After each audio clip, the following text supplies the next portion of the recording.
to mention names, but I have met very, very highly placed Nigerians who have told me stories of how their children were stopped on the way because the SARS people saw a laptop in their possession, began to treat them as criminals instantly, and even killed some.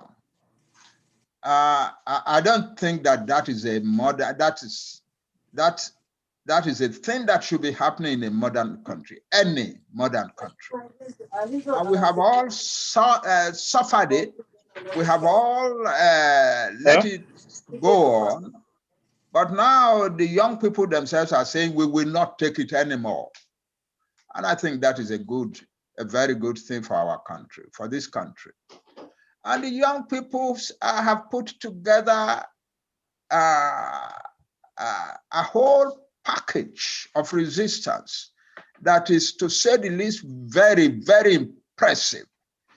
They are not going needlessly violent, but they are ready to defend themselves. And that's a good thing. It's a civilized way of handling the type of situation that has faced the youth in SARS in this country. They are well organized. They have somehow managed to put together programs that provide food for the masses in the protests. They have even received money from people, from important citizens, so that they now have a war chest, which means that they can go on and on until they get definitive answers to what they're asking for. They have organized themselves so well that the rest of us who are their parents must really be proud of them. I commend our youth. I commend our youth, and I recommend to the rest of Nigeria that seems to be the way to get things.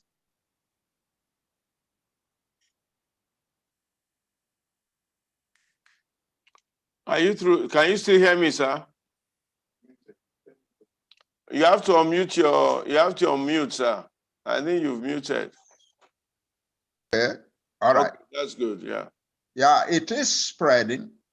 It shows no sign of letting off, and it is becoming very, very sophisticated. I repeat, these young people have put together resources to make it possible for them to continue to do the protests. They have food. They have arranged food. Parents are donating food to them. So sometimes, in fact, when you look, it sometimes looks like they have a lot to eat. So they are not starving. They have water to drink. And people are donating money to them. I am told that they have put together as much as 25 million naira. I want to say to the young people, our sons and daughters, you are making us very proud of you. You are showing the way to development and progress and sanity and decency in this country. Thank you very much.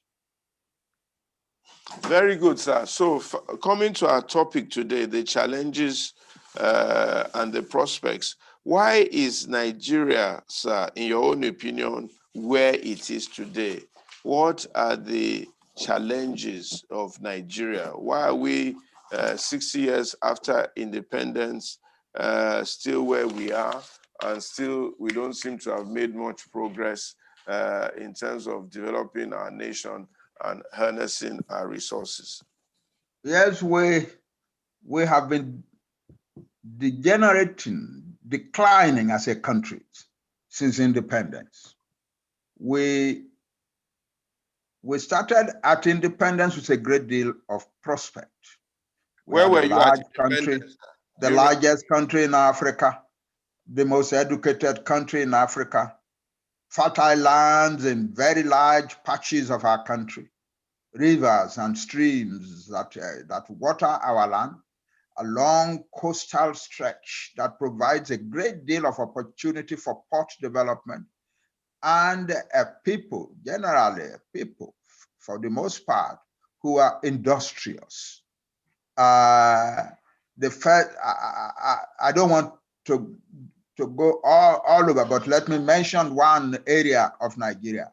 In 1825, December, the first European to enter into the interior of Nigeria from the coast did so, starting from Badagry, going up through Yoruba land to Oyo, to the city of Oyo. And they wrote that all along their road, all along the path, they saw plantations of yam, plantations of corn, plantations of palm trees, plantations of coconut, plantations of indigo, plantation. They say around close to many cities, there were hundreds of acres of indigo being grown. And they ended up by saying, wow, these people through whose country we are passing are a very industrious nation. That's 1825. 1825. So, who were those Europeans, sir? Did they have a name? The group was led by a man called Hugh Clapperton, an English explorer. Hugh Clapperton. Hugh Clapperton, yes. 1825. And they went north until they reached Oyo, which was the greatest Yoruba city at the time. And they went from Oyo to the north. And they finally reached Sokoto. So listen, why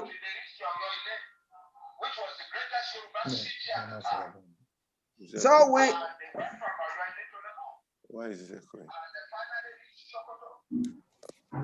Okay, sorry about that echo, sir. So go ahead. So were they going through a bush path, or what was their means of transportation at the time? And how long did this? Yoruba land had very good highways.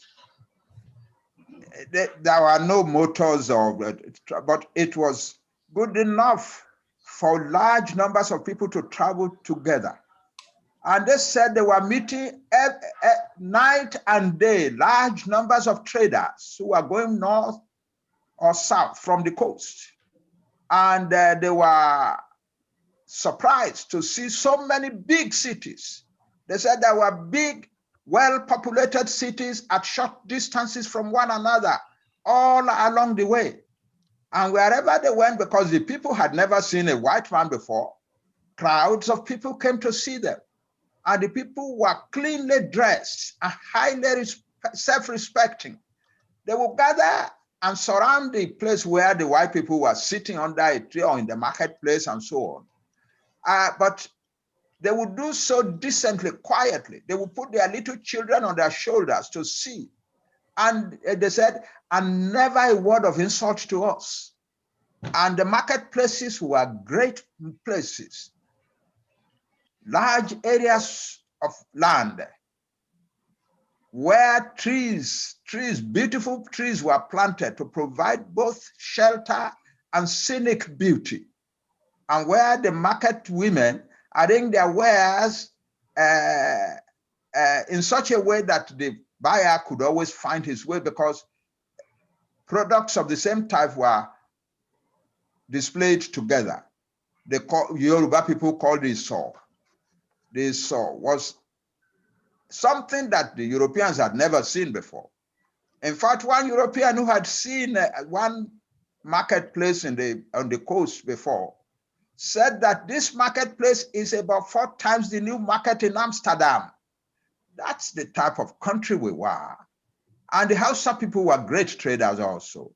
They didn't have as many towns as the Yoruba people had. No other African people had as many big towns as the Yoruba people had. But the Hausa were also urbanized.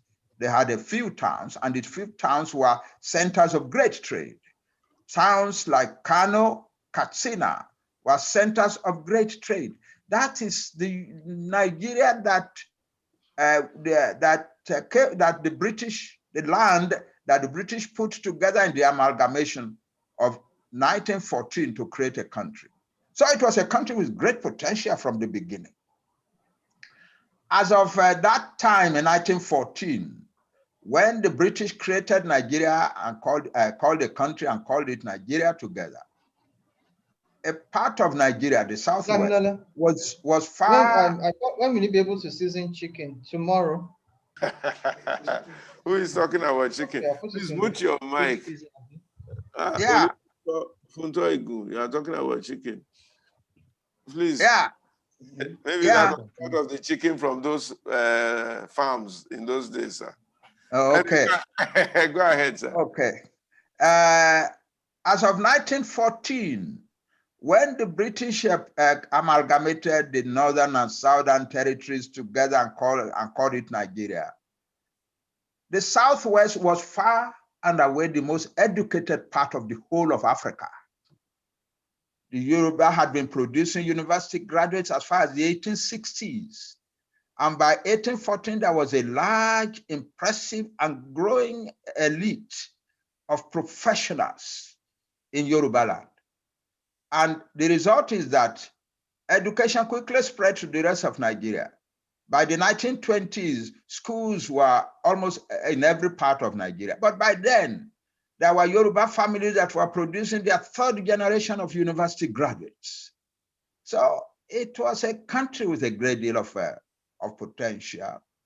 And the potential was seen when our own leaders were at last allowed to do some management of the lives of our people from 1951 to 52. Then we saw very productive governments in what was then the Western region, the Eastern region, and the Northern region. The Western region led the way under Chief Obafemi Awolowo, led the way far, far in the forefront. But the others were also coming. The East was coming. And the North too, under Sir Ahmadu Bello, was coming. Although they started in the North considerably far behind the West and the East, but they were coming. And Sir Ahmadu Bello was a very impressive leader who was also trying to bring his people forward. As a young man, I led a group of my students, as a young teacher, I led a group of my students on a tour of Nigeria in 1961 when I graduated from university. We traveled from the southwest through Ilorin to Jeba, to Kaduna, to Kano, and then back through Kaduna to Jos, and from Jos to Makurdi to Nsukka, where a new university was just starting, and then to Enugu, and then from Enugu westwards to Akure, and then back home. And we were totally safe. I was just a young man leading a crowd of about 20, 25 young students. And we had a great time. There was no fear at all that we would be in danger anywhere. We were not in danger. It was a safe country. And people were glad to help us along the way. We stopped in the area that is now Abuja, somewhere on our way. And we bought food, we ate, we sat, and the women served us the food and gave us meat and so on and so forth. And we were happy. There was no danger. Now, nobody can do that type of journey in Nigeria. No parent will let you take their children on that type of journey now, because the greatest industry of Nigeria now is shedding blood and killing people. That's our greatest industry now. We are shedding blood and killing people on a daily basis. And we have become calloused by the experience, so that it does not matter anymore. It doesn't seem to matter anymore. When we read stories in the newspapers that 50 people were killed in so-so-so village, or so many people were kidnapped and taken to the bush and brutalized there, it doesn't seem to matter anymore. We are not the country that became independent in 1960.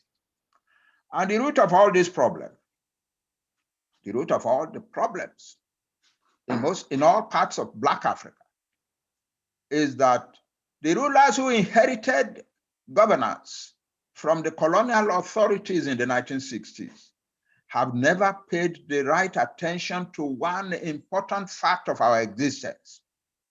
And that important fact is that Every one of our countries is not a nation. It's a country of many nations.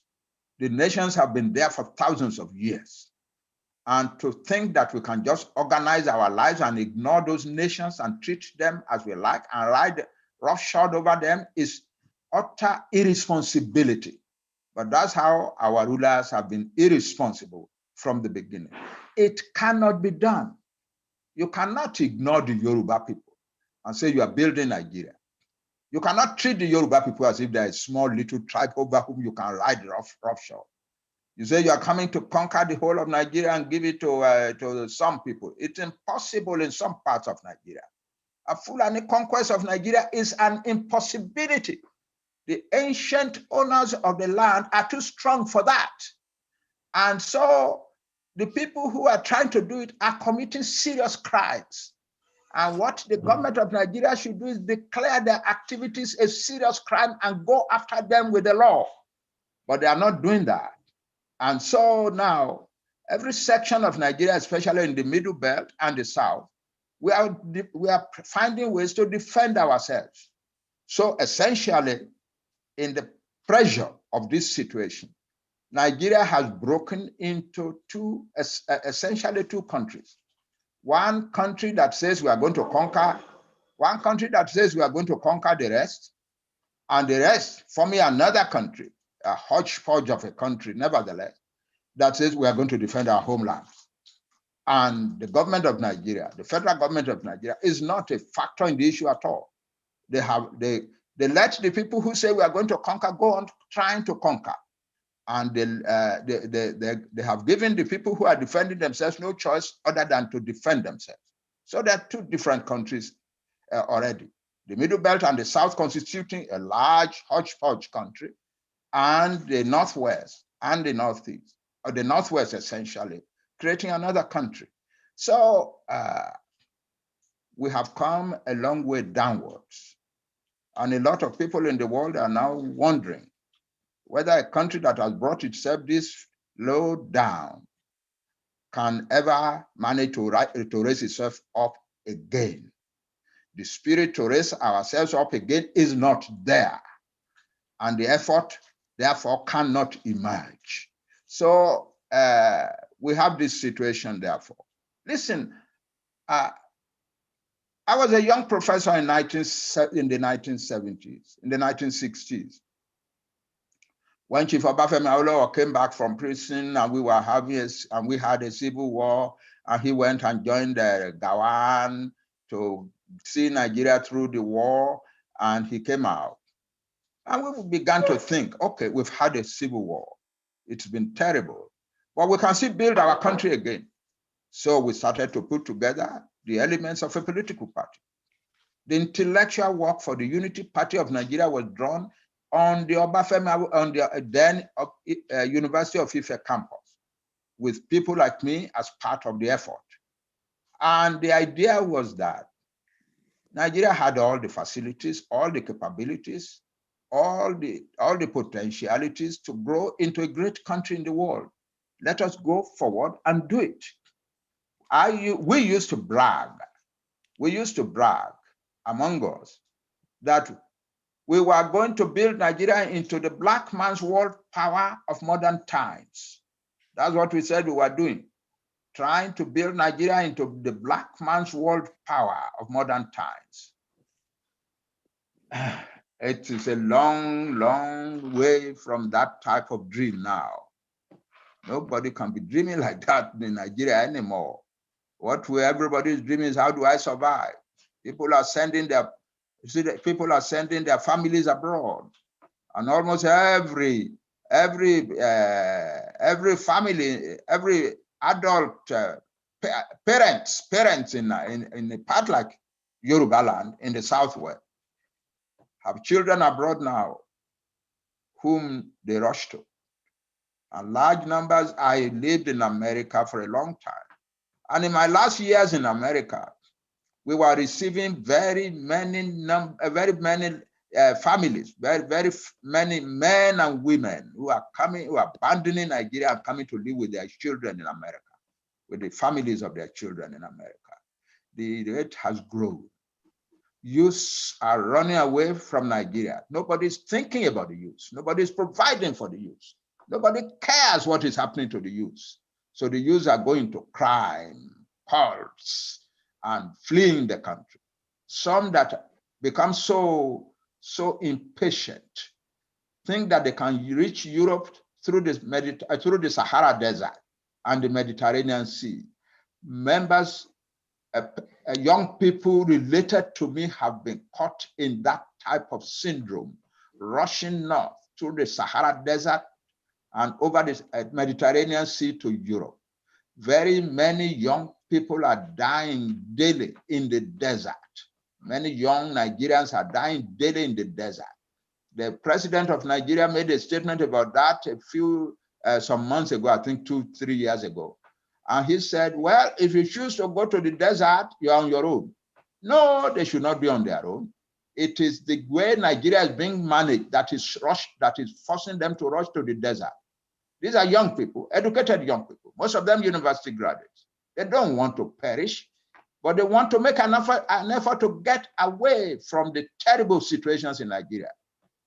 A group of them was helped, recovered, retrieved in the desert, and brought back to Nigeria.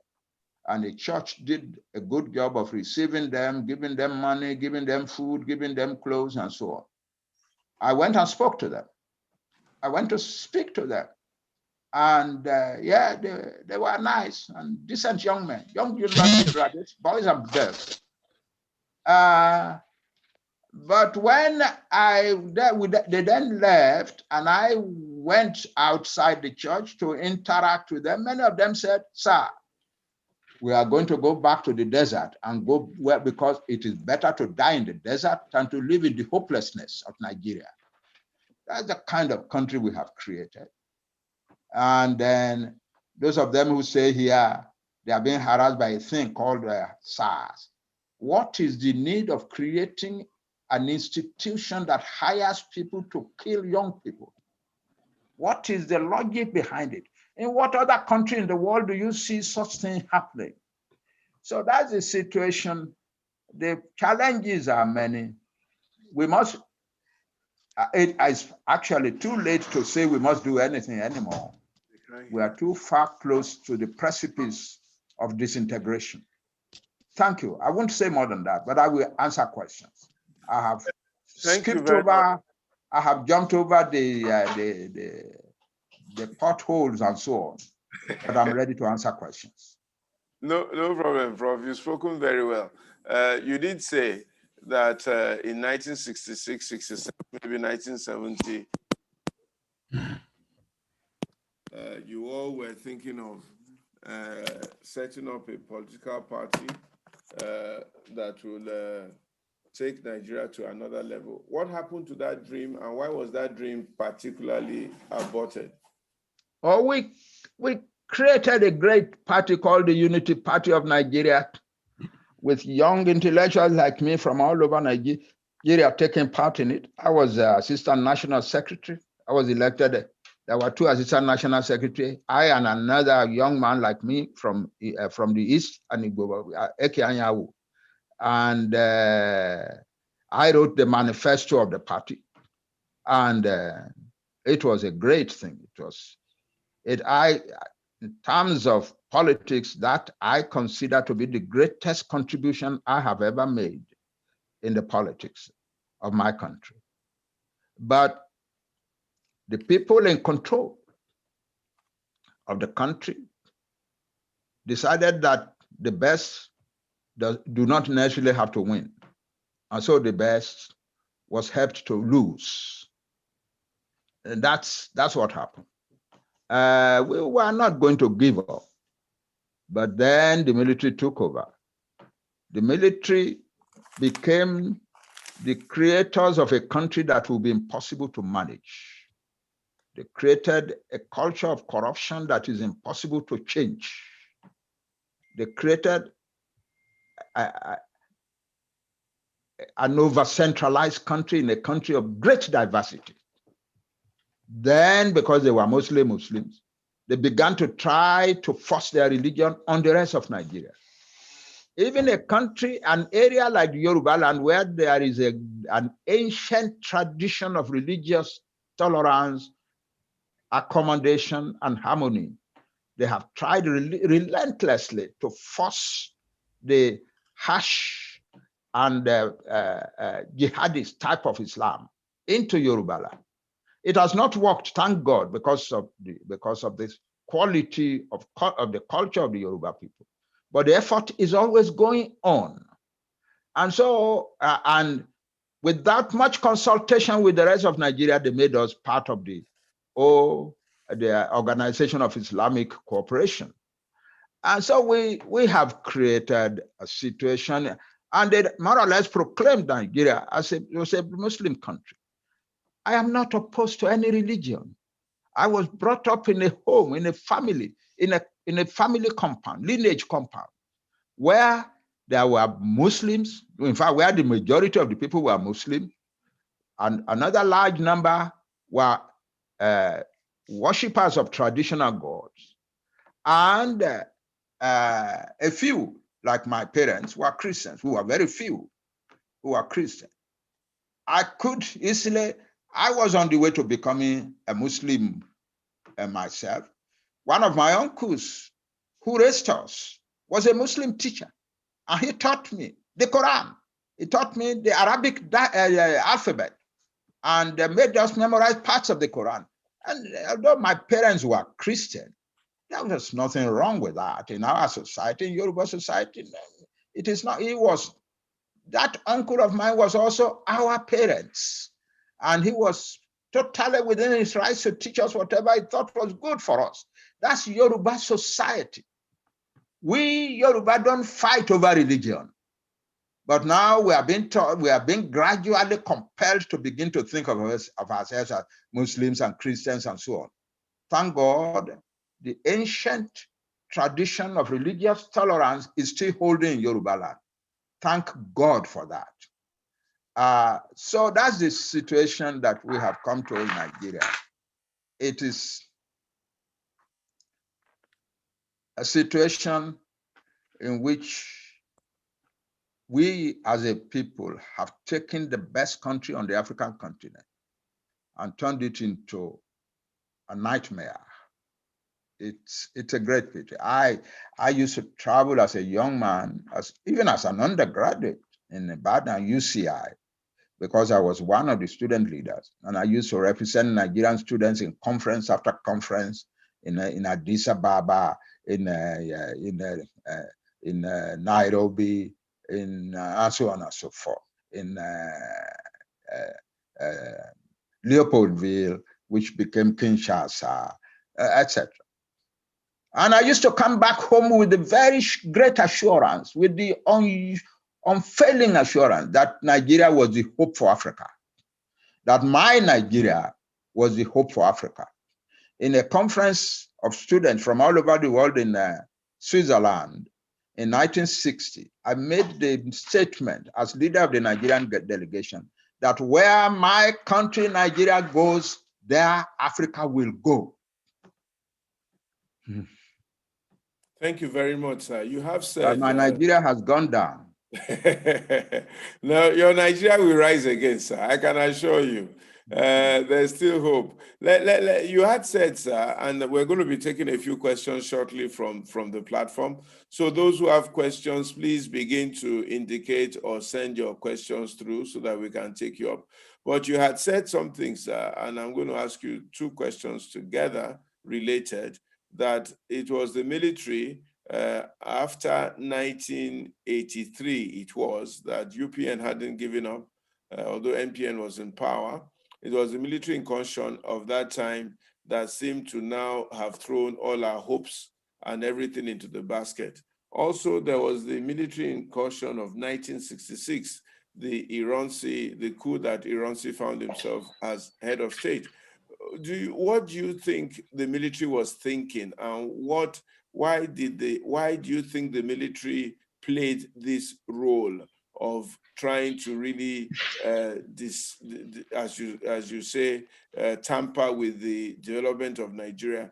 And do you think there was any British influence in the way Nigeria has turned out, both in terms of the politics of the 60s and the military taking over in 1966 and subsequently?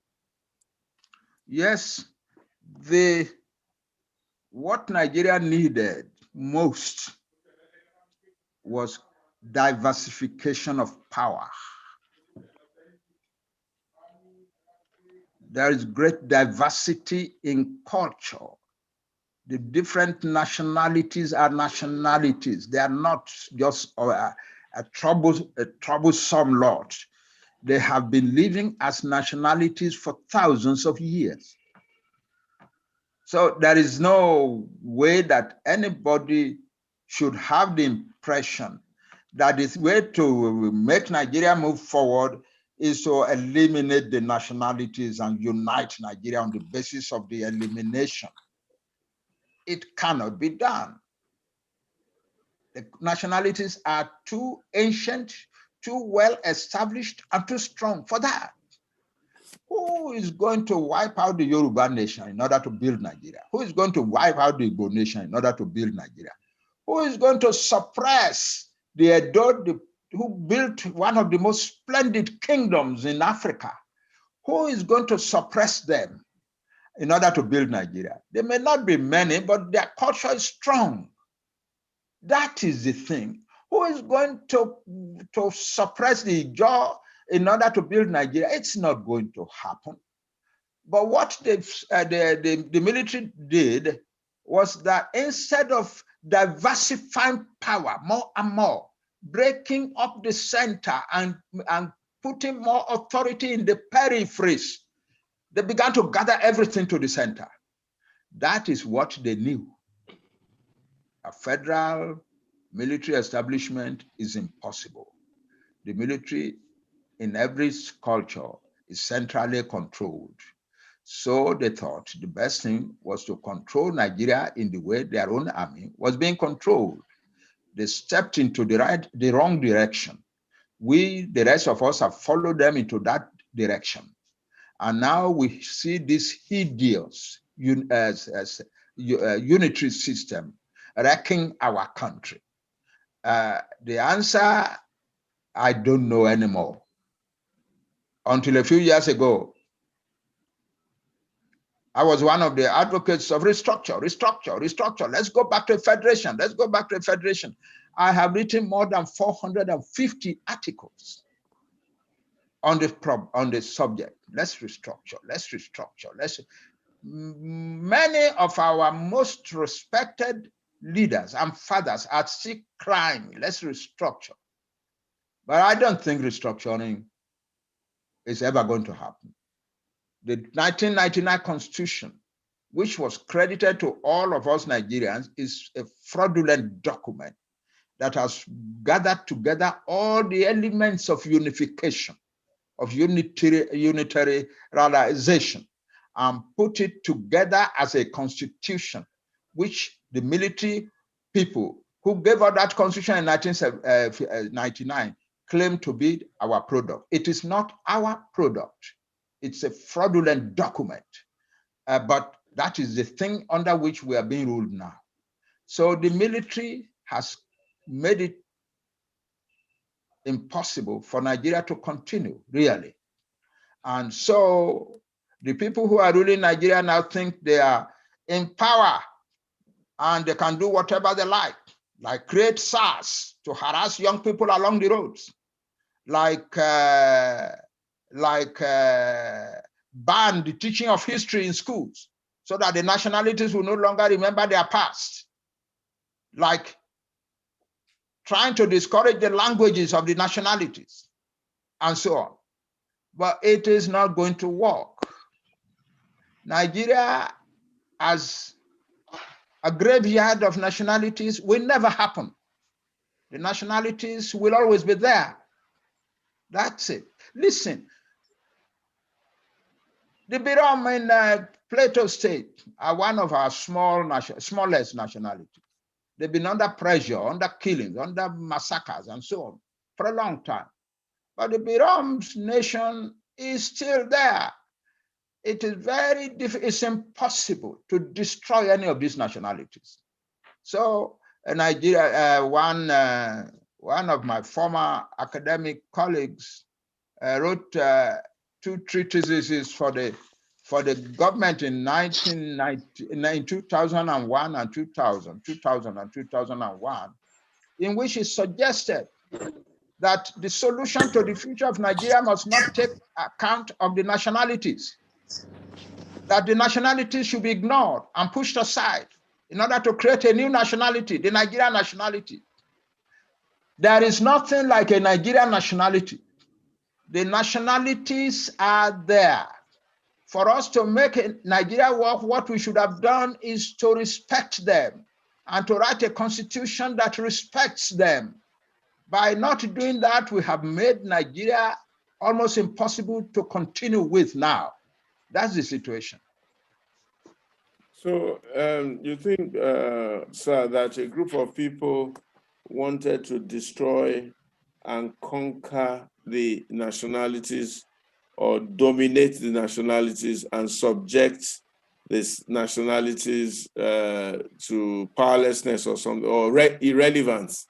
But why would they want to do this? What is why is this, to what advantage and to what benefit do you think? Well, they thought that that was the way to unify Nigeria, to make Nigeria a united country, to build the unity of Nigeria.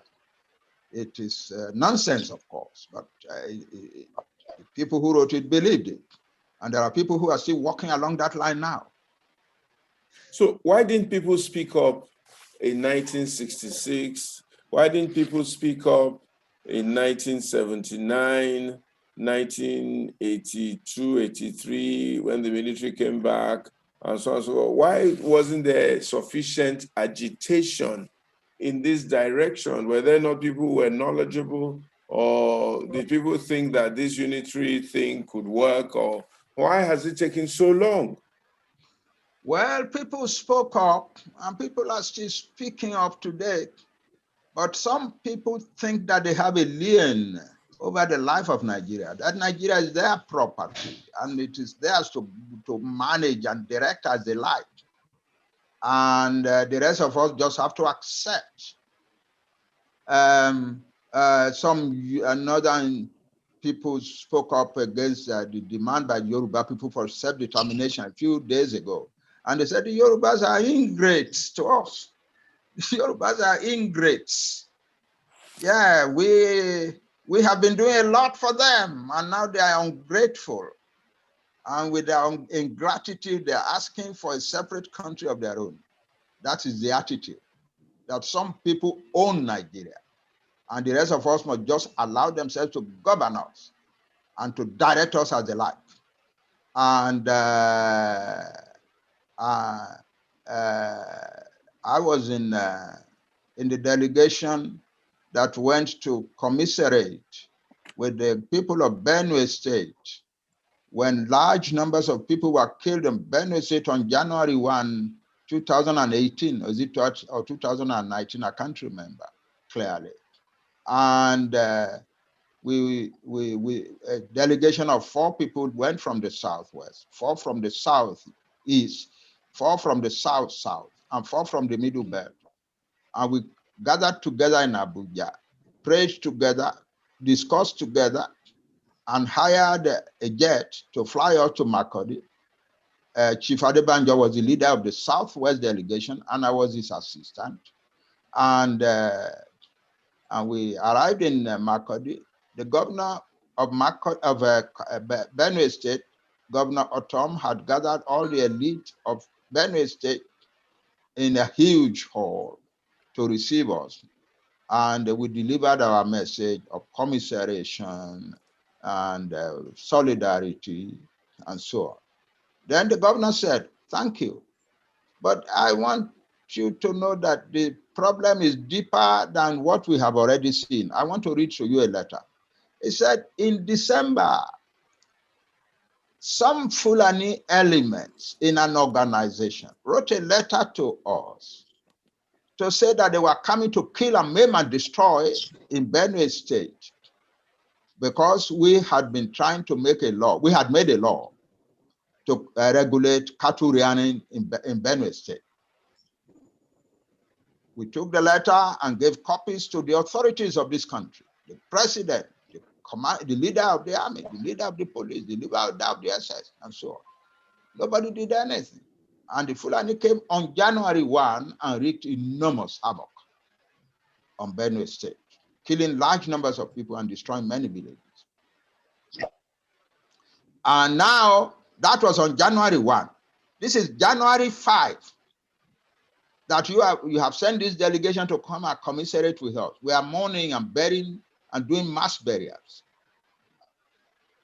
But we have received another letter from the same people. And I want to read that letter to you now. And the letter said, Mr. Governor of Benue State, we see that you are doing mass burials and state mourning. But this is only the beginning. Bigger things are going to come. And our problem with you is that the ethnic nationalities in your area regard the land on which they live as their land. Yes, they have lived on it for thousands of years, but it is not their land. Allah has now given it to us, and we have a reason to take it back. And so that's why we are attacking you. And we are not talking about the nationalities in Benue State alone. We are talking about nationalities in all parts of Nigeria, in the southwest, in the east, in the south, everywhere. The land has been given to us by Allah, and we have a reason to take it. And we have gathered a lot of money and ammunition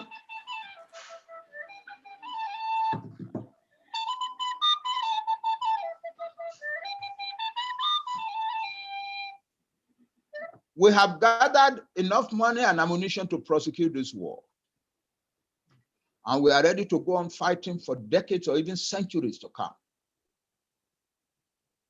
And we have asked our people, Fulani people from all over West Africa, to come and join in taking the land.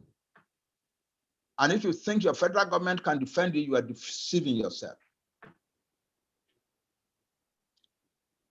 That's the message. There is no equivocation about it, and it continues. And yet Allah is still telling us this land belongs to them. In 2019, there was a big conflict between Ife people, our Ife people, and Hausa Fulani community in Sabo in Ife. Large numbers of people were killed. So we, leaders of the Yoruba nation, decided to go to the place and appeal to them to stop this type of violence. So we gathered the Yoruba people, the Ife people, in a hall in front of the palace and spoke to them, appealed to them. Then we went to Sabo and we gathered this leadership of the Sabo people with a large number of young people around us. And we also appealed to them, spoke to them. And then the leader of Sabo said something that is very meaningful. He said, "Thank you for coming. We are glad that you are playing the role you are playing, and we are very grateful. God is the owner of all land. But the land here, where we are, God gave it to your father. The land here in Yoruba land, in Ife, God gave it to your father Oduduwa in the beginning of time. But God has never abdicated ownership of the land. And he can give it to any other people at any time.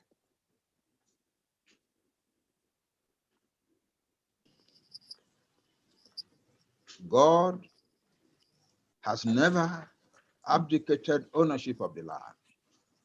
He gave it to your father Oduduwa in the beginning. But he never abdicated ownership. And it is entirely within his power, and he can give it to any other people at any time.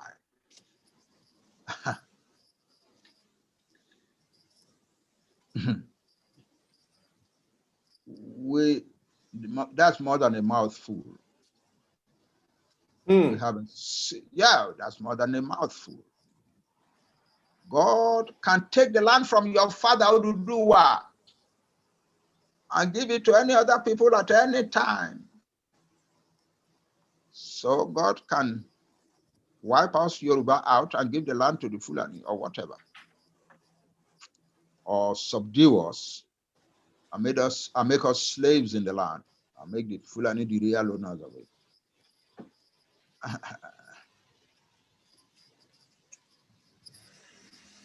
What do we do? Most people don't know these things. Most of people our don't know people these don't things. know these things. I'm sure most people on Most this of platform our are hearing this for the leaders first time. don't know these things. And it is why the desire for a separate country is now the possession of a majority of Yoruba people. But it's not only the Yoruba people. Even in the Middle Belt, where they have usually not been, where it has not usually been easy to unify and take unified action, because there are so many ethnic groups. The British said, oh, there are 300 ethnic groups in Nigeria. It is not true. There are more than 600 ethnic groups in the Middle Belt alone. So it is difficult for them to unite and do anything. But they are united in one, the Republic of Takuruku.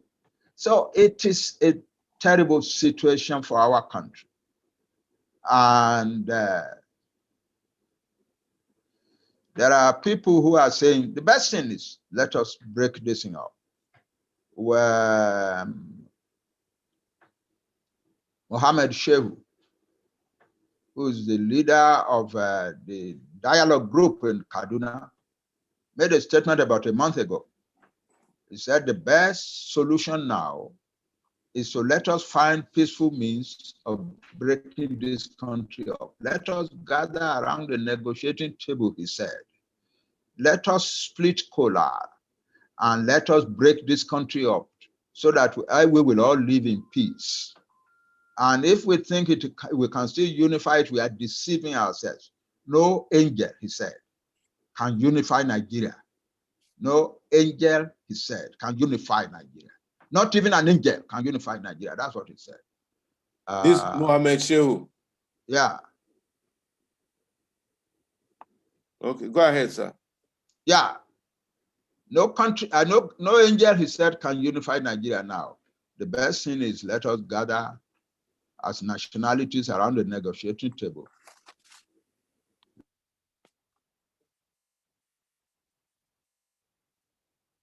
So, sir, if you are head of state of Nigeria, Olu, come and check if he's frozen.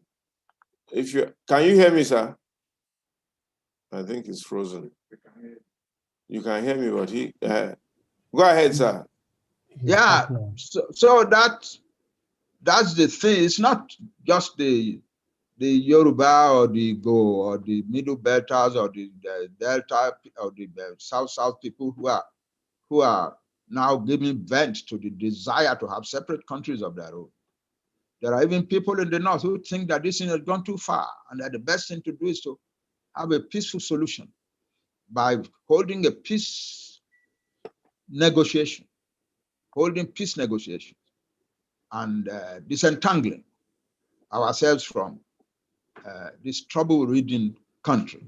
That's why a lot of people are saying that. And many people abroad are saying that also. Nigeria, meanwhile, is declining under the pressure. Nigeria is declining ferociously. The economy is declining. The currency is declining. The income of the federal government is declining. We are borrowing more and more abroad until the international agencies responsible for lending money are now telling the world, you Nigerians do not have any more credibility to borrow any more money. And an agency said that today Nigeria is already spending about 69% of our national GDP on servicing debts, and that by 2023, the percentage would have risen to 83%. We are the most terror battered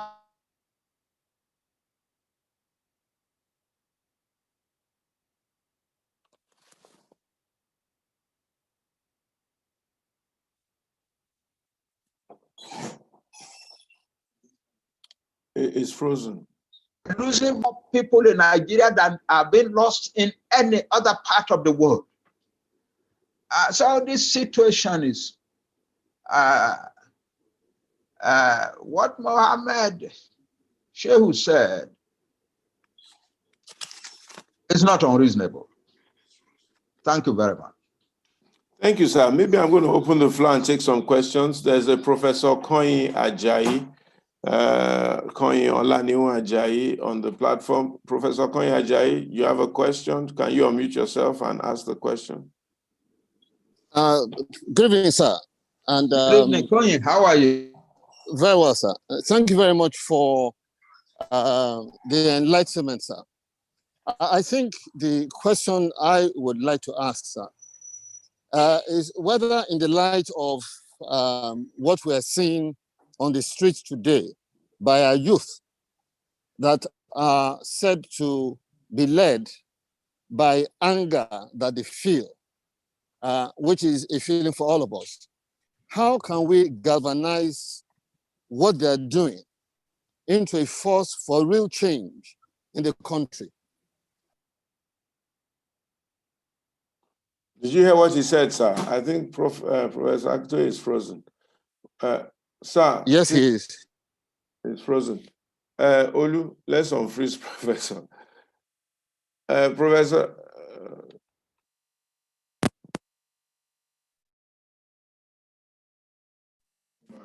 he's gone off. He will come back. Doing into a process of real change. The analysis from Professor Akintoye is very, very revealing, very frightening, especially those letters written to the governor of Benue State, Governor Autumn, and the statement by Mr. Mohammed Shehu, and so on and so forth. So it would be nice for him to please come back. Please try and get him back, Olu, so that he can respond to Akintoye Ajayi's question. But maybe while we're waiting for him, I can quickly take another question from Mr. Folusho Phillips, which I can also reiterate for Professor Akintoye when he comes back. We'll try and get Professor Akintoye back ASAP. So, Mr. Folusho Phillips, please, can I hear your question? Yes, my question is, I just wanted to know the role of religion in all this. More from the point of view of we seem to have a matrix of, you take our Yoruba land and we are proudly have mixed religions, even beyond Christianity and Islam. We still have even the native Ogun and all those other sort of religious beliefs that have been very peculiar to the Nigerian nation. So I just wanted to hear the Prof's what his views are with respect to religion, the impact it's having or it could have on the idea of having a new united nation, and also how that relates to the fact that you take the Fulanis and the North and the fact that there's variations of Islam. Sometimes I must confess I get a bit confused as to exactly how these things are impacting each other. Am I looking after my tribe or am I influenced by my religion? You know, what is it? So I just wanted to have his opinion on that. That's all. Okay, thank you very much. I think that's very, very good. The impact of religion, the diversity of religion in Nigeria, and what does it have to do with this question of unity or otherwise in our nation? What impact could it have on a new united nation? That will be our second question.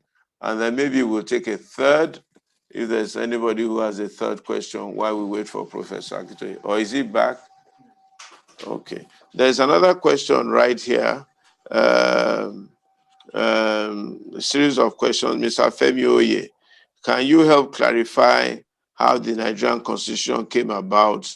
Also, with the critically sick Nigeria of today, should you be fighting for NSAS or create a new constitution for Nigeria? Maybe I can sort of talk to that.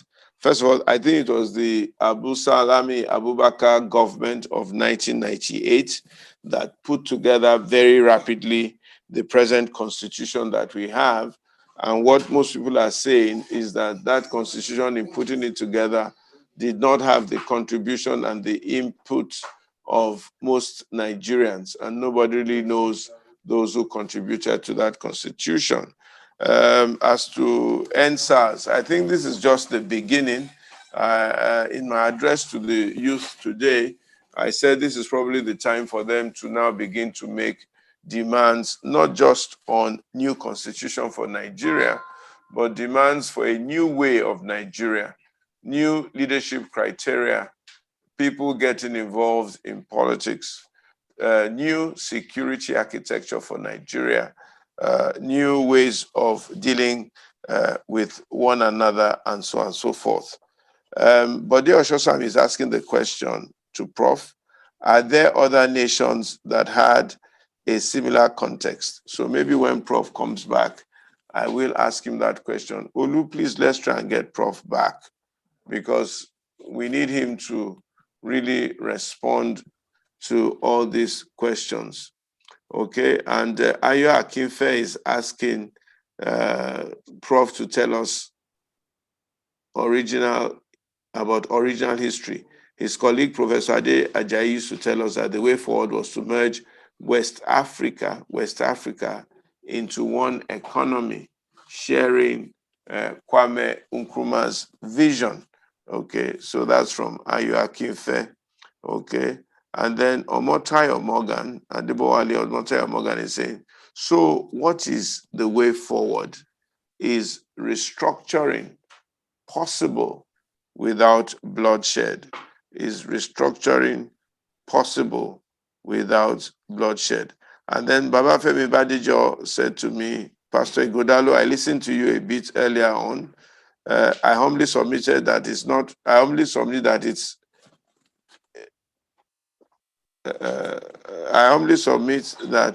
it is not prayer that will change Nigeria. We have been praying for so long. It is to actively work for zero tolerance for corruption and thereafter address leadership failure.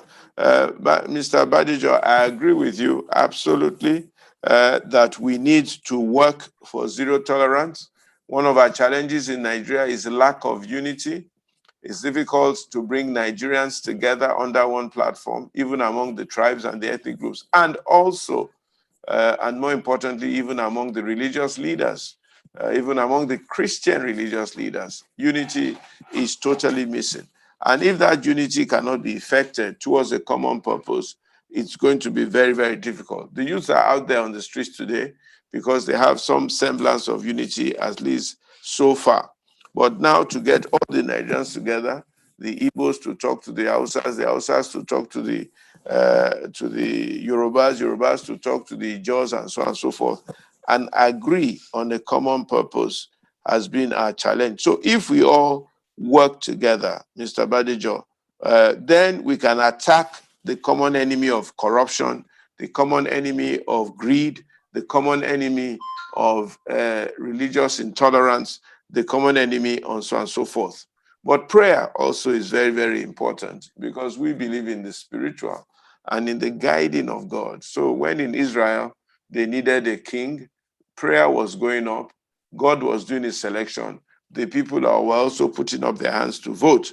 So everything combined together to make the thing happen. You know, there's some things only God can do that men cannot do. You can pray as hard as you can pray, or you can do whatever you want, but there are certain things that only God can make happen. So we're going to combine everything. We're going to combine everything to make sure that Nigeria can can go forward. But I'm a believer, if you've listened to me, in people getting up and going and doing what they have to do, and not just sitting in their homes and their churches or wherever praying. When Nehemiah was building the wall of Jerusalem, he was praying with one hand, the Bible, and the sickle or the sword on the other hand, building up the wall. And he was also prepared to ward off the attack of the Tambalats and the Tobias, who didn't want him to build that wall. So you must watch and pray at the same time. Even when the Jews wanted to conquer Jericho, they prayed to God, and then God gave them instruction: go forward, march around the city 6 times. So prayer gives you intuition, instruction, wisdom, direction, information, things to do, so that you know exactly what to do, but you still have to do them, and so on and so forth. My sister Funsho Adegbola is asking, what are your recommendations as to the way forward, Prof? What are your recommendations? It'd be nice to hear what Prof thinks. And then Fisola is saying, do you think we should change the name Nigeria? We've had quite a few comments on that recently, that this name Nigeria itself might be a problem.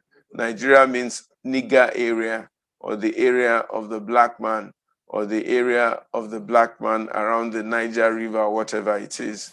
And that a lot of other African countries have changed their name, Rhodesia to Zimbabwe, Gold Coast to Ghana, and so on and so forth. Okay, so maybe Nigeria also wants to think of a name that will be more relevant and more practicable and speak better to our situation, and so on and so forth. Bumi Lawson is asking, how come when we look at the decline of Nigeria over the past years, we still vote and recycle these same leaders? Bumi, that's a very brilliant question. The same thing I asked Prof, that when Nigeria was being unitaried or unitarialized or whatever it is, when the military or whoever were bringing together this unitary government, where were people? Where were people not complaining? Where people were not shouting? Where people not rejecting these things? Okay, and we still vote and recycle the same leaders from 1960, more or less the same people who are still sort of in leadership and in power in Nigeria. Would they bring anything different than what they did then? How can we get a new crop of leaders that will take us out of this decline?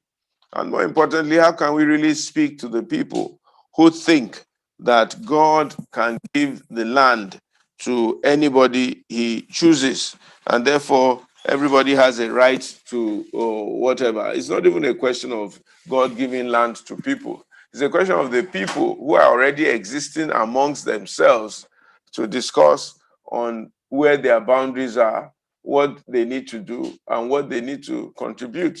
I think it's so archaic and a little bit old-fashioned that that we are still thinking of land possession at this point in time.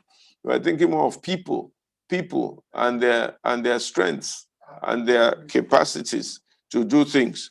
That's what we're thinking of now, not just thinking of land. So why are we recycling the same leaders? Why do we believe that they will bring anything different than they did then? How can we change voters from voting for who can win election to voting for those who can provide us good leadership and start building towards the original Nigerian vision? The only way is to keep talking to the people. The only way is to keep the conversation going. The only way is for all of us who think we know and we have these ideas to walk up and down our streets and engage people on our streets. The only way is to go into the trenches of Mushi and engage the people and tell them that they must think differently. Romans chapter 12, be ye transformed by the renewing of your mind. The only way is to go to Zamfara and speak to people that there are better ways of doing things, and there are better ways of choosing leaders, and there's better ways of making sure that your leaders can deliver.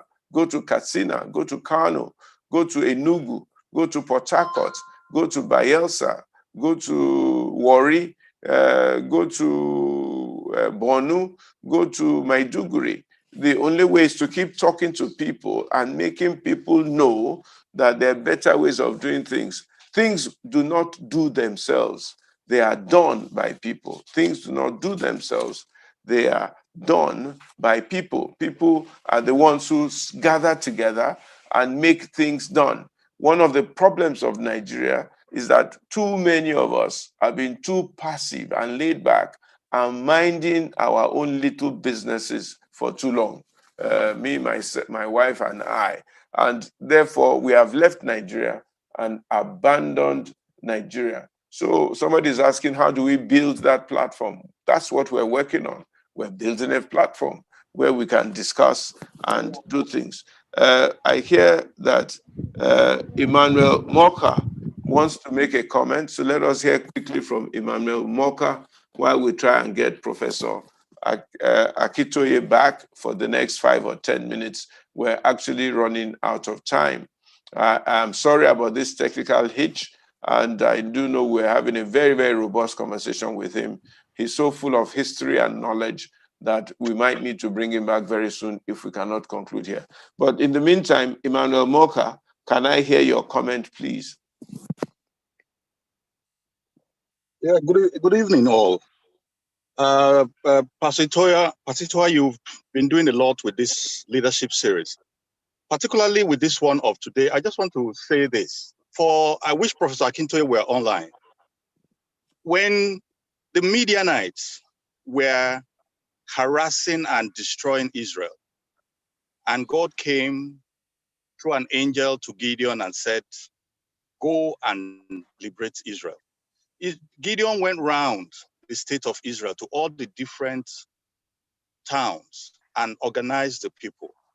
Now, if we look at Nigeria today, the South and the Middle Belt are a fundamental region. What is happening is one ethnic nationality, the Fulani, in 1804 subdued the Hausas. And since 1804, have created a kind of mixed race and are using that in a mindset that they should have completely subdued the whole of the area called Nigeria, if not that the British came. And now that the British have left, that the British gave this area to them. So now that their Mahdi, Buhari, has come, they seem, in fact, what they are doing is trying to establish themselves fully as the lords and the owners of Nigeria. Now, we, the people of the indigenous ethnic nationalities, from as far as Chibok,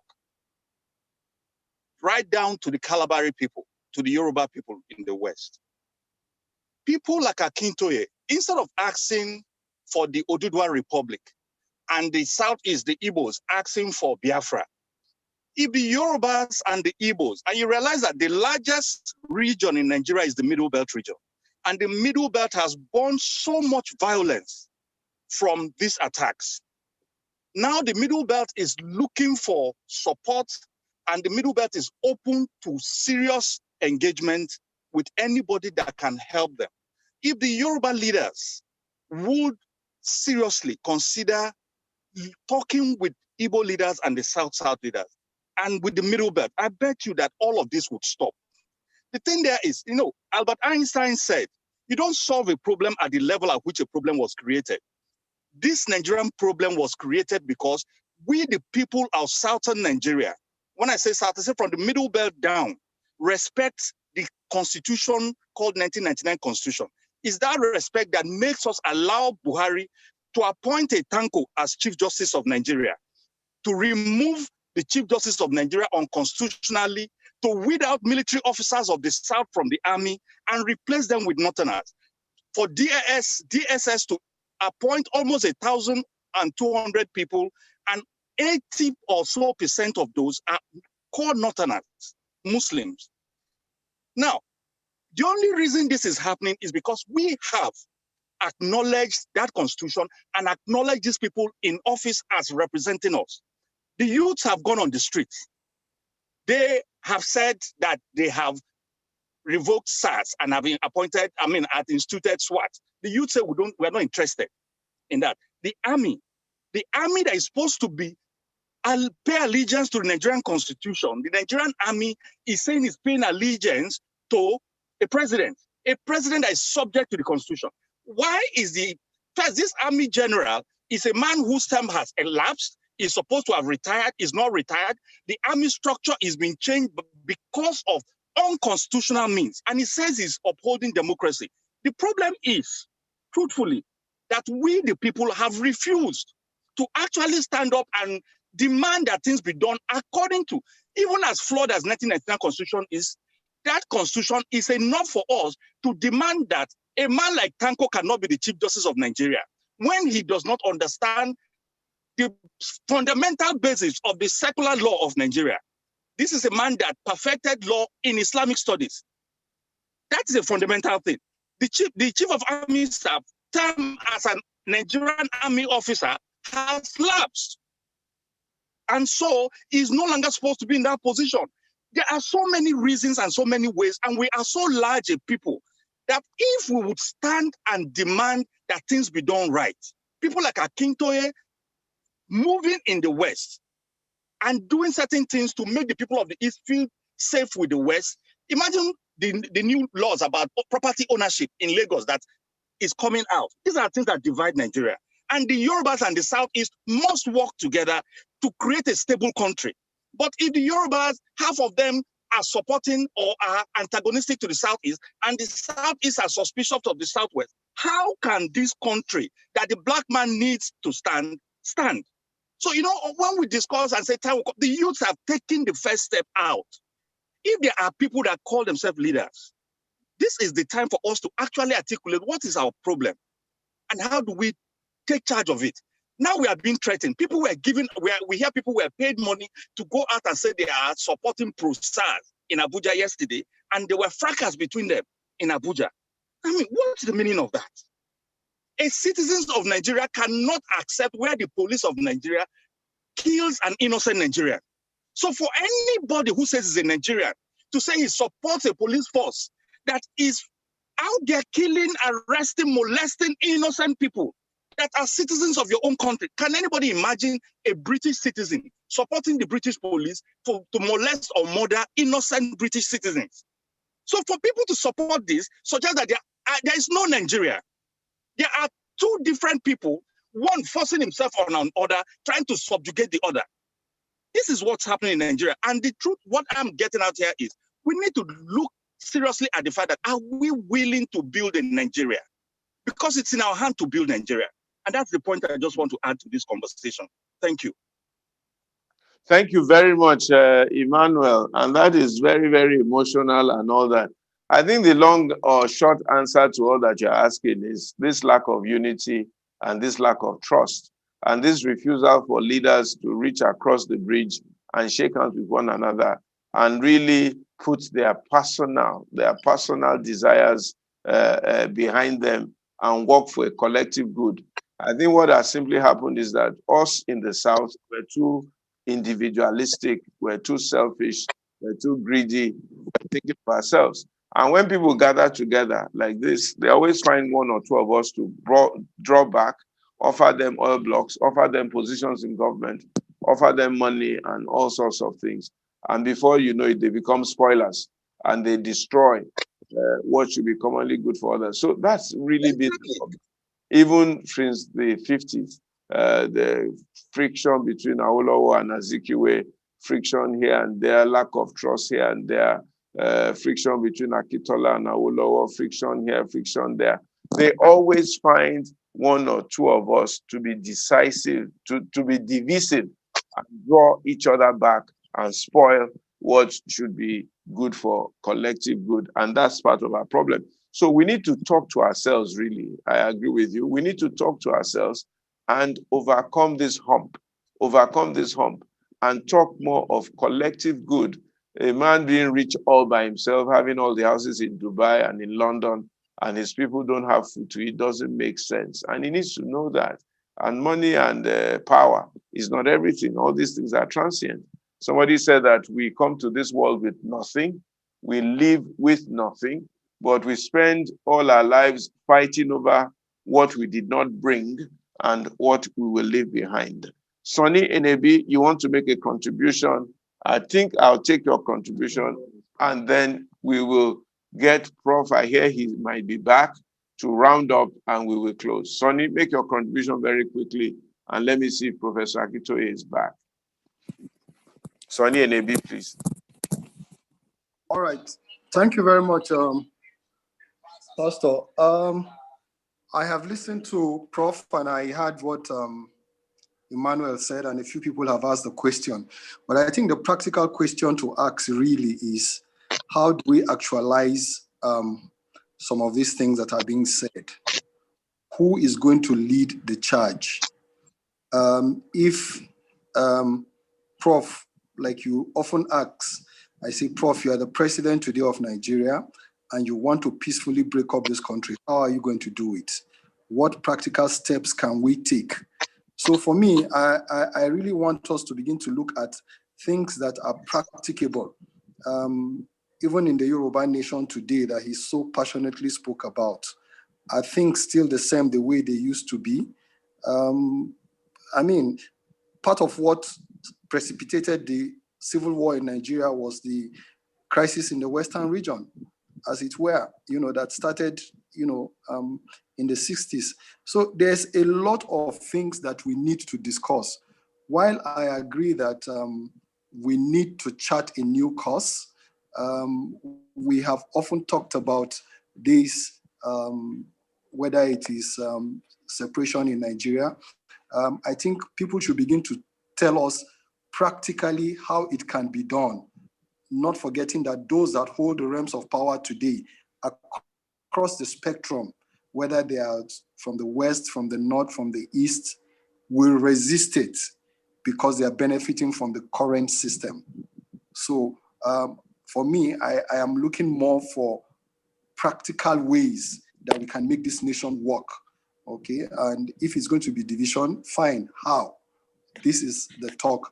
I don't know how, but I think I'm just putting it there so that people that are charting that course will begin to think, how do we make it work, or how do we work it out that we separate the nation, or we break up and then we still have something that works for all the people of Nigeria wherever you find yourself. That's my take for now. Okay, thank you very much. Professor Akintoye is back, and I'm going to ask him to please unmute his mic in a few seconds. Prof, if you can hear me, just wave your hands. Professor Akintoye, can you hear me? I'm not sure you can hear me. Olu? No, his camera is gone. No, I can see him. Has he Hello. gone? I'm still here. Hello. He's gone again. Hello, Pastor. Yeah, who is this?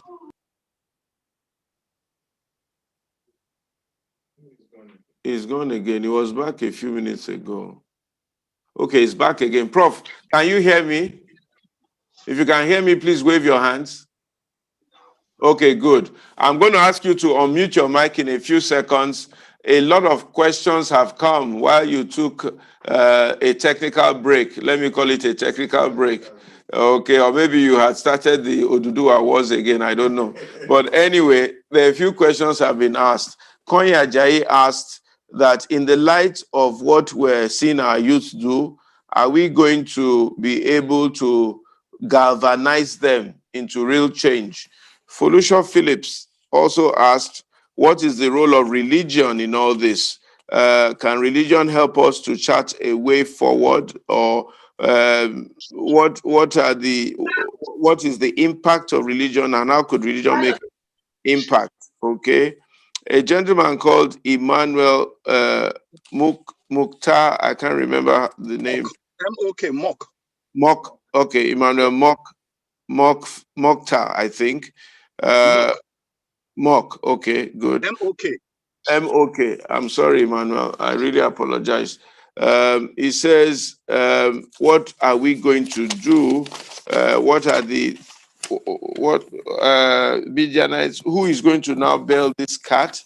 Yorubas, Igbos, the Fulanis have been subduing, and so on and so forth. How do we try to change this narrative and what are the, why can't the South and the Southwest and the Southeast and the South come together with the Middle Belt and speak with it to a common subject?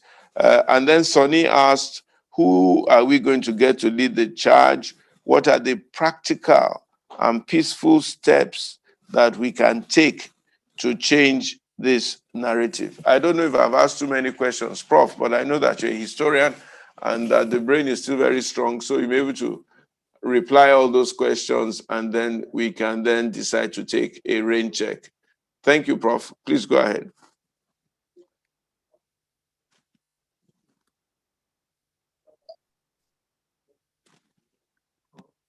Please put on your microphone, Prof. We can't hear you. Put on the part that says voice over internet. If you press on your button, you see something says voice over internet. If you press it, it will bring your voice back.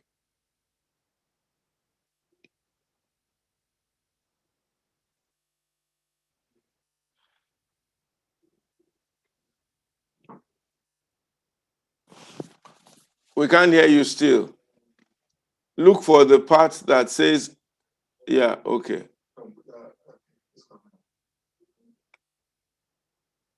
Voice over internet. You unmute yourself. Press the unmute button.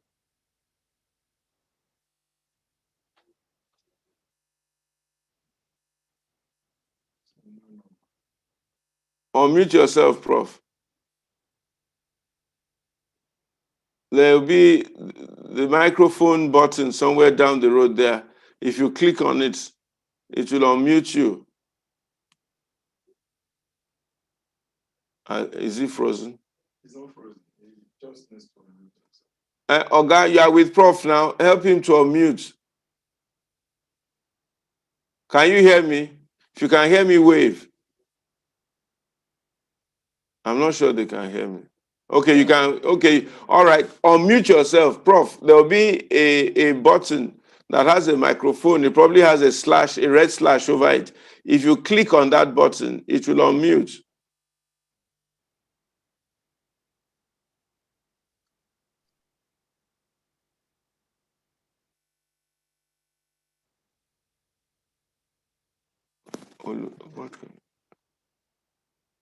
Okay, good. I think you've clicked on it.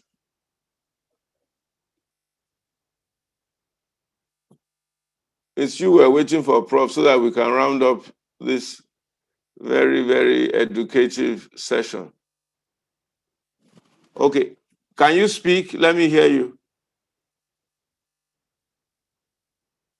We still can't hear you. The audio did not connect. The audio didn't connect. Oh, what a shame.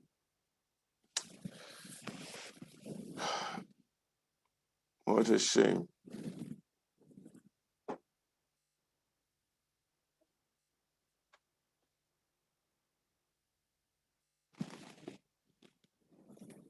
Okay.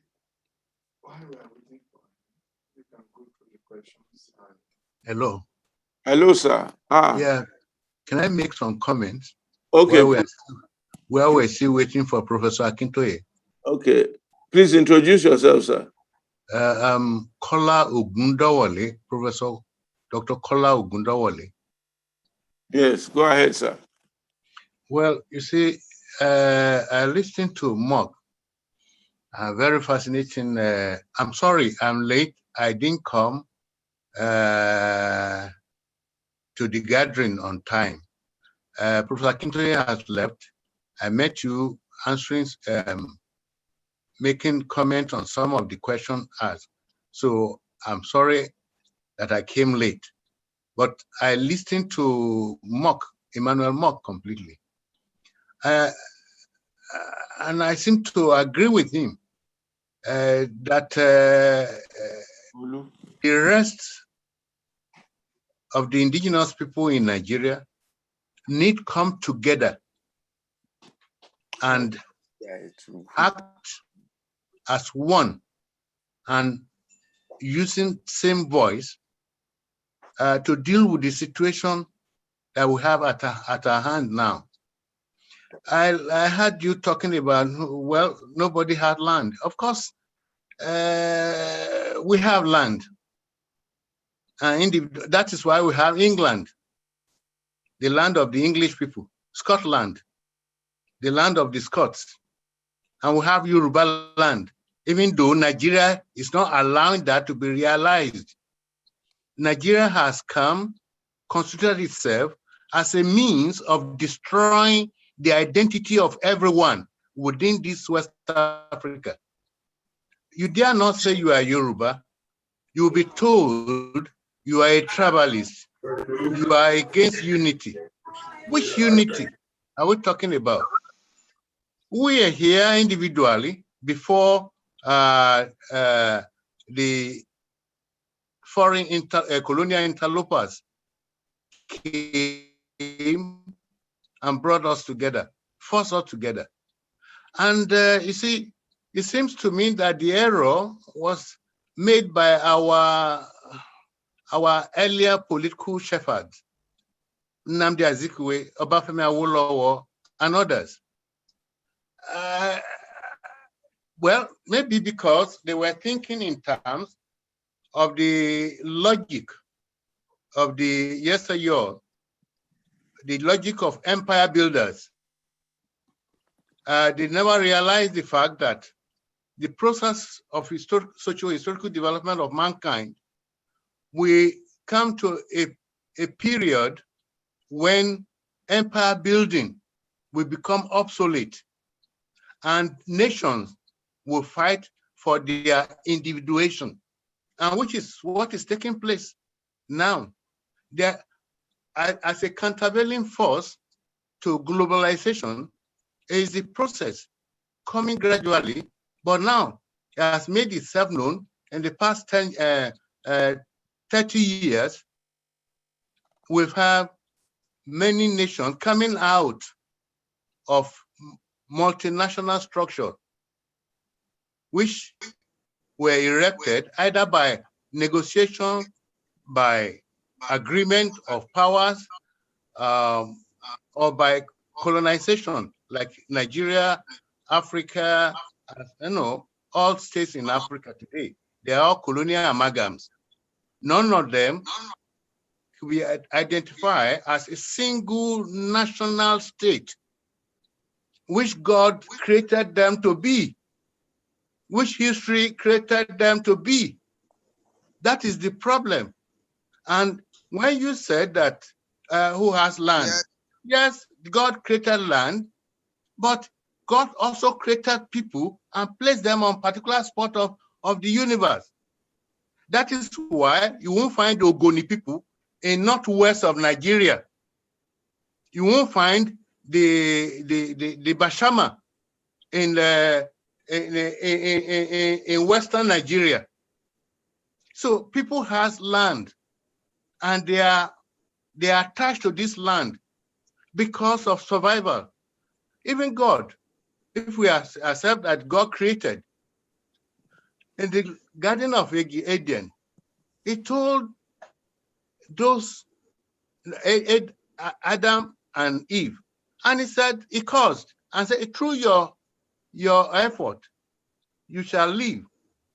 And you are to till the land, everything given to you, but you are to make them possible for your own survival and prosperity. Okay. So if we don't have land, how will you do that? No. I think you misunderstood me. I was quoting what Professor Banji had said concerning some people in Sabo in Ife who said that God had now, God can give the land to anybody. So I was repeating what he said. Maybe that is the question you caught. I'm really sorry. I told you that I was not present at the beginning. Yeah. He was one. I did that when, as if you are presenting us that, well, we are here and there, everybody is one. We are not all one. And that is the foundation of the problem we have. Until that one is resolved, not constitution. We must first recognize that there is the Yoruba man, there is the thief man, and the thief man has territorial claim. over Just some. as the Ogoni has That's what territorial Prof was saying. And now that he's back, we want to take him very quickly so we can round up. Prof, are you Okay, back, sir? so Professor what I think we should do now is to look for possibility of gathering these nationalities, not the type of conference organized by Goodluck or by Obasanjo, but very close to the one organized by Nahuru. So we have to identify the nationalities because that's the fundamental problem.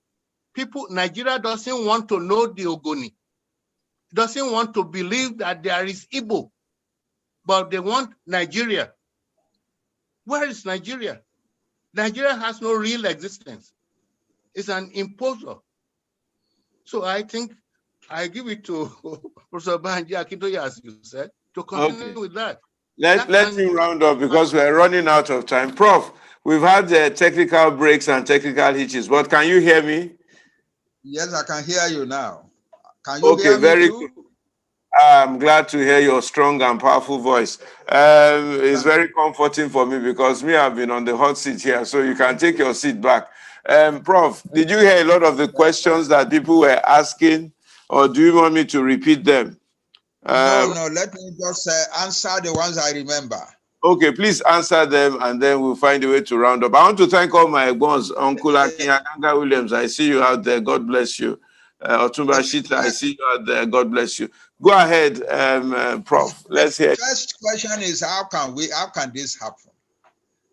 We talk of peaceful dissolution. How can that happen? We talk of peaceful separation. How can that happen? Of course it can happen. It is happening in different parts of the world. What has been lacking is that we have not been asking. We Yoruba have not been asking. God says, ask and ye shall be given. Seek and ye shall find. We are now seeking, and Yoruba people are rising up and stop the quest. We started essentially about December or January, last December or last January.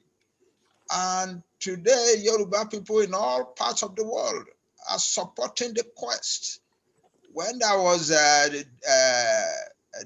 rallies held on October 1, Yoruba people, Yoruba diaspora in 166 countries held rallies in support of a separate Yoruba country.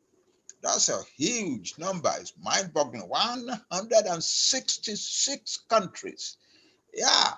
And what that is showing is that we are moving closer and closer to the ultimate solution. The Yoruba people want that ultimate solution. And the number of people who want it are growing. The number is growing. A few weeks ago, we held a summit at which we decided, because the majority of the people on the summit still wanted restructuring. So that I told them I don't think restructuring is meaningful anymore. But the consensus was let's need to fight for restructuring until October 1. If by October 1 to search for our self-determination, October 1 is gone. The federal government has made a statement that restructuring is never going to happen. So now we are better united to look for our self-determination than we were a month ago. So it's getting better and better. We've been accusing one another and so on, but that is going to get better and better until a united voice of the Yoruba nation will demand in a decent and peaceful manner the right to separate from Nigeria.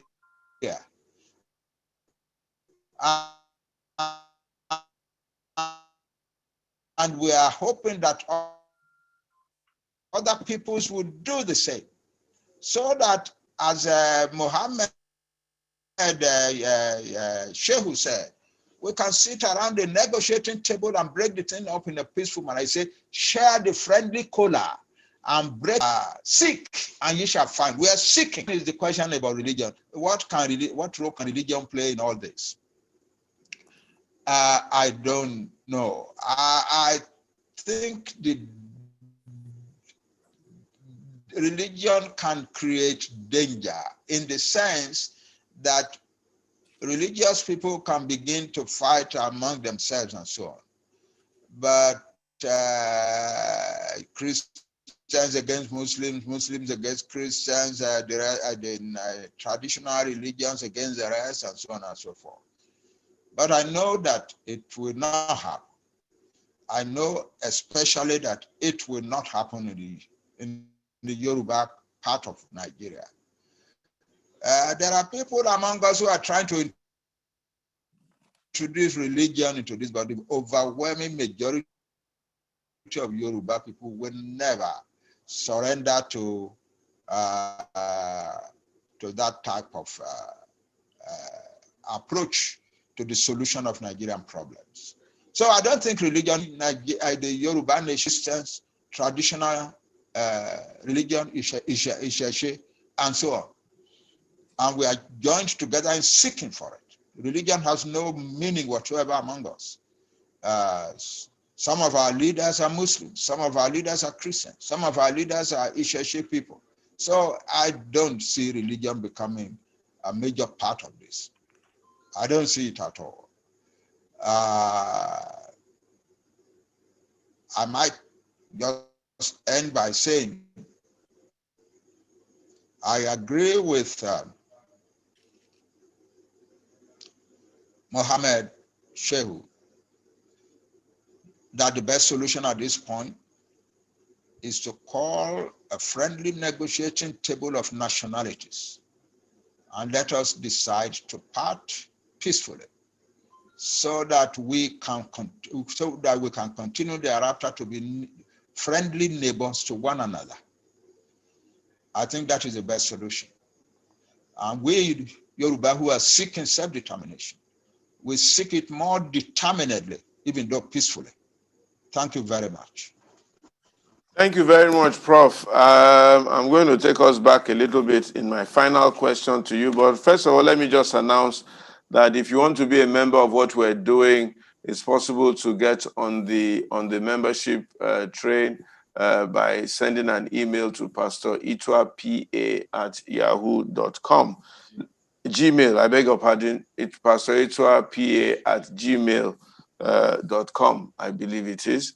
Then also next week, we'll be having a good friend of mine, Barrister Chike Ogea, who is going to be talking about Godfatherism in Nigerian politics. Godfatherism in Nigerian politics. I have a quote also by Idowu Koyenikan, who says, "Your pride for your country should not come after your country becomes great. Your country becomes great because of your pride in it." Matsma Gumohi says, "We are who we are when no one is watching is the fabric that builds the nation that we live in." And Abich Naska says, "Reformed and rejuvenated selves are what we need to reform a nation. Be ye transformed by the renewing of your mind." Professor Banji Akintoye, thank you so much. I marvel at your depth of knowledge, your history, and so on and so forth. And I do pray that all this knowledge and history you really download on a lot of us so that we understand, as a lot of people here have understood, the fundamentals of the Nigerian issue. There's a popular request that you should come back. And honestly, sir, you will come back. It may not be next week, but I will beg you to come back. And this time around, we'll try and make sure we really get the technology right so that we can have a smooth discourse, especially on the historical angle. I have just a final question for you, sir, and I'll please crave your indulgence to answer it as frankly as you can. Why are our present leaders resisting this question of putting Nigeria on the right structure? Why are they resisting it? And you don't think that we are better united as a nation if we can sit together around this peaceful table and agree how we can all peacefully coexist together and make the best of all this great resource and this great diversity that God has put amongst us? Or do you think that 1914 was a big mistake in itself? The amalgamation of 1914 was a big mistake that should be reversed. Please grant me the indulgence of answering these questions, and we will close. Yes, I believe 1914 amalgamation was a bad mistake, a terrible mistake. And I believe also that we have gone down, down, down with the mistake until we have reached a point now at which it is no longer really easy to see how we can continue together. So I think the best thing, my friend and colleague, Professor Ango Abdullah said about 2 years ago, if we Nigerians find that we cannot live together peacefully, if we find that all we are doing is inflicting pain upon one another and living in disappointment with one another, it's better for us to sit down and find some peaceful way to disengage and let everybody go their own way. I agree with that entirely. Rather than continue the way we are now, with all the pain and the violence and the barbarism, rather than continuing that, I would say, well, we have tried to run this country. Some people had thought that they could force it together by will and violence. But we have now come to the conclusion that it cannot be done. And we as human beings have now decided that we will do it the peaceful way. Look, if you are going along the road and you come and the road ends, the next thing is to turn around and go and look for another road. I think Nigeria has come or is very close, very, very close to its end. And we should do it peacefully in the interest of the peace of mankind, in the interest of humanity, in the interest of decency in the world. Instead of continuing to kill one another, let us disengage. That is a better solution. And it will speak better of us in history, that when they found that they could no longer do it, they gathered together peacefully and brought it to an end. Thank you very much. Thank you so much, sir. Thank you so much, sir. My only worry with this prognosis, sir, is that even among the Yorubas, even among the other ethnic groups, the unity and the cohesion, and even if possible, the leadership is not available for this roundtable peaceful discussion. I don't know. It is because we have not chosen that path. When we consciously choose that path, it can be done. How then do you get people to consciously choose that path? Stapler. Well, as I said, how do we get people to consciously choose that path? Keep doing what we are doing and looking for better ways of doing what we are doing, and we will achieve what we want. Prof, thank you very, very much. It's been a delight for me to have you on the platform. The Africa Leadership Group, the Nigerian Leadership Series. Thank you for your wealth of experience. Thank you for your knowledge. Thank you for sharing your knowledge with us. Thank you for who you are. And I pray that the good Lord will continue to guide and protect you and give you the strength to help us bring about a very progressive environment for everyone to live in peace and do well. Thank you very much, sir. Stay me well to the family. And I will try and see you and have a one-on-one personal discussion with you at some stage. I want to thank your assistant who also tried his best to make this happen. I want to thank all those who have been on this platform. I will not bother to mention you all by name right now because our time is fast spent. We try our best not to spend so much time, but because of the technical hitch, we had to sort of wait for Prof to come back so that he could round up. Thank you all very much. God bless you. God bless our nation, Nigeria, and may it be well with us. And God bless our children out there in their protest and protect them. And may everything turn out right in Jesus' name. God bless you all. Thank you.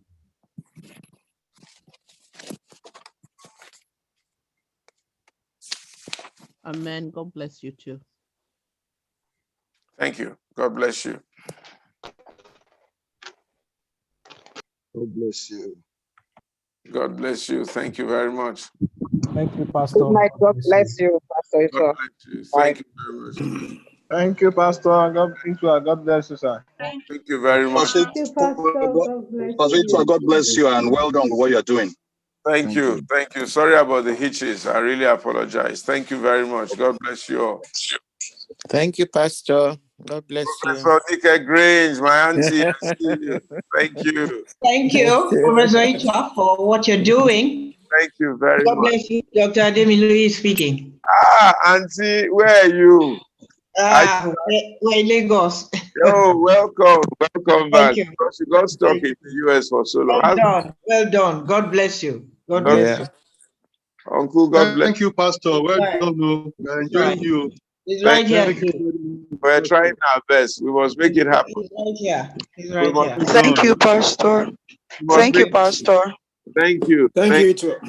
Thank you, my Egbon. How are you? Thank you. God bless you. Pastor, thank you, sir. Bye-bye, sir. Hey, my Emmanuel. Most Reverend Mojuba. Thank you. Well done.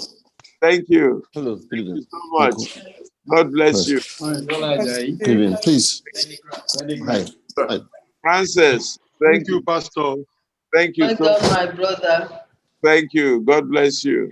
Thank you, Pastor. Comfort Itayo. God bless you. Ah, my sister, how are you? Thank you. Thank you. Thank you. Thank you. Hey, my bro, how you doing? Thank you. Ah, Mrs. Fetchiga. Thank you. Thank you. Hey, Dioma. Yeah, thank you, Pastor. Adebowale, thank you. Gbade, thank you so much. Chokumbo, thank you. Johnson, Rebellious Johnson, how are you? the leader of the Lagos Republic. Okay. Well done, sir. Okay, are you in church office? No, sir. You are in Ikoyi or you're at home? I'm at home. Yes, sir. Okay, greet mommy and daddy for me. Yes, sir. Yes, sir. This is Tokumbo. Who? Oh, Tokumbo. How are you? Very well, thank you, my brother. God bless you. God bless you. Where in the world are you? I'm in England. Yeah, in England, enjoying life. Not so much, Pastor. Greet Boris Johnson for me. Boris Johnson is not happy. He's not happy. He's not. The Want to numbers are going up again. He should come to Yoruba land and he knows we have. He should. He should. He should come to Ife, Odua country. Exactly. That's the place. Princess in him, God bless you. Titi Layo, God bless you too. Mr. Soname, God bless you. All right, I'm off. Thank you, everyone. Good evening, sir. God bless you. Femi T, thank you.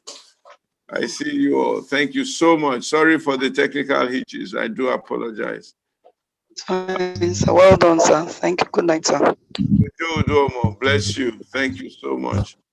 John Ada Odiachi. John, how are you? Chief Olu. Thank you so much, Uncle. God bless you. Pastor. Yes, good evening. Good evening. Man ló sọ̀rọ̀ Ada Odiachi. Ada Odiachi the Great. Ẹ kálẹ́ o. A dúpẹ́. Thank you so much. A kú gbogbo ẹ̀ o. Ẹ ṣé gan ni. Thank you. Thank you. Thank you. God bless you. Thank you. God bless you. Henry. Good one. Thank you. Yeah. God bless you all. Thank you. Good evening, sir. Princess. It's Diawoni is from Atlanta. Oh, bye. God bless you all from Atlanta. Yes. God bless. Thank you. Thank you for your effort. We appreciate it. Thank you very much for participating. Thank you, Pastor. Thank It's a pleasure. We are praying that God will bring the desires of our people to come to pass. By God's grace, sir. By God's grace, Mr. Fuakwe. Thank you so much. Thank you. I'm grateful. It's a pleasure. Thank you. So let us know when you have future program like that so that we can all participate.